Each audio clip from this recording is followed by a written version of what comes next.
by most accounts, President Biden's address to the UN General Assembly, his third, all of 28 minutes in length, was listlessly delivered and cut little new ground in terms of substance. The president led off with an account of his recent trip to Vietnam, a demonstration, he said, that our history need not dictate our future, that, quote, adversaries can become partners. He discussed Haiti, Africa, counter-narcotics, and other subjects before turning 23 minutes in, more than halfway through his remarks, to his lead-off topic of last year, the Russian assault on Ukraine. Russia believes that the world will grow weary and allow it to brutalize Ukraine without consequence. But I ask you this: if we abandon the core principles of the United States to appease an aggressor, can any member state in this body feel confident that they are protected?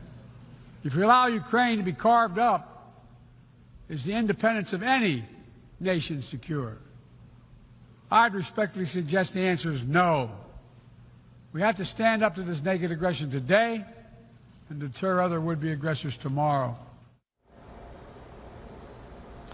Chinese Vice President Han Zheng represented Beijing at the assembly.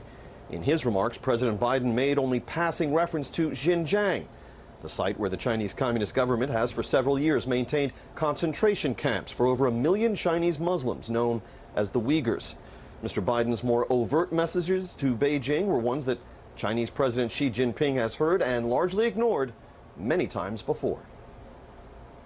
We seek to responsibly manage the competition between our countries so it does not tip into conflict.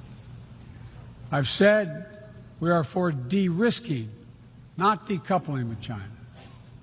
We will push back on aggression and intimidation and defend the rules of the road, from freedom of navigation to overflight to level economic playing field that have helped safeguard security and prosperity for decades. But we also stand ready to work together with China on issues where progress hinges on our common efforts.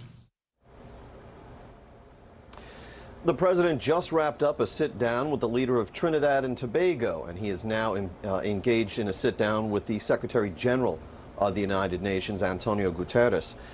Later, he'll be meeting with the C5+1. The United States is the +1. The C5 are the leaders of 5 Central Asian nations: Kazakhstan, the Kyrgyz Republic, Tajikistan, Turkmenistan, and Uzbekistan.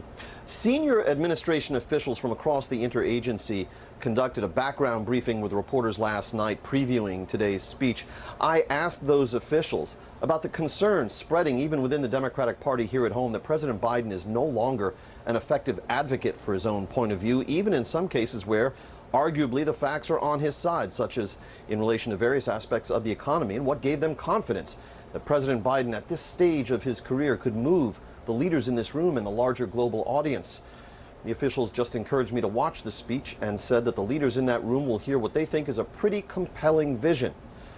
The president's address was interrupted by applause once.